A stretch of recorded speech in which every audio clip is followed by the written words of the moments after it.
শেখ হাসিনার পতনে অগ্রণী ভূমিকা রাখা তরুণদের সমন্বয়ে নবগঠিত রাজনৈতিক দল জাতীয় নাগরিক পার্টির বিরুদ্ধে সম্প্রতি অনলাইন টকশোতে অভিযোগ এনেছেন একটি রাজনৈতিক দলের প্রধান, যেখানে তিনি দাবি করেছেন এনসিপি পর্দার অন্তরালে বিএনপির সঙ্গে সিট ভাগাভাগি করছে।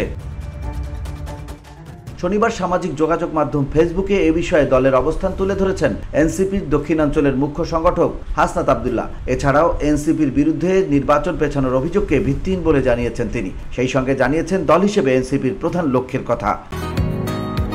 বসুন্ধরা, উত্তরা, বনশ্রী, কুড়িল ও বাড্ডা সহ রাজধানীর বিভিন্ন স্থানে অভিজাত ও অত্যাধুনিক মানের ফ্ল্যাট কেনার এক নির্ভরযোগ্য প্রতিষ্ঠান pleasant properties limited.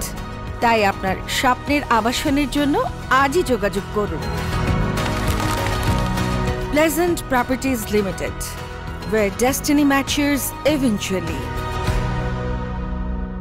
Hasnat Abdullah তার পোস্টে লেখেন, সম্প্রতি আমরা লক্ষ্য করেছি একটি দলের প্রধান এক অনলাইন টকশোতে মন্তব্য করেছেন এনসিপি কিন্তু পর্দার অন্তরালে বিএনপির সঙ্গে সিট নেগোসিয়েশন করেছে। আমরা হাইপোথেটিক্যাল ধরে নিলাম পর্দার অন্তরালে সিট নেগোসিয়েশন হয়ে গেল, একটা আন্ডারস্ট্যান্ডিং হয়ে গেল, তাহলে দেখবেন ডিসেম্বর না সবাইকে সেপ্টেম্বরে নির্বাচনের ব্যাপারে রাজি হয়ে যাবে।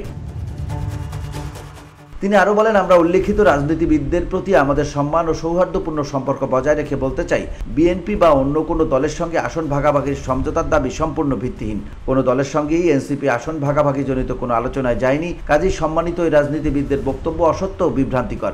দল হিসেবে এনসিপি সারা দেশে সাংগঠনিক বিস্তৃতিকে প্রধান লক্ষ্য রেখে কাজ করে যাচ্ছে। VOD Bangla news desk.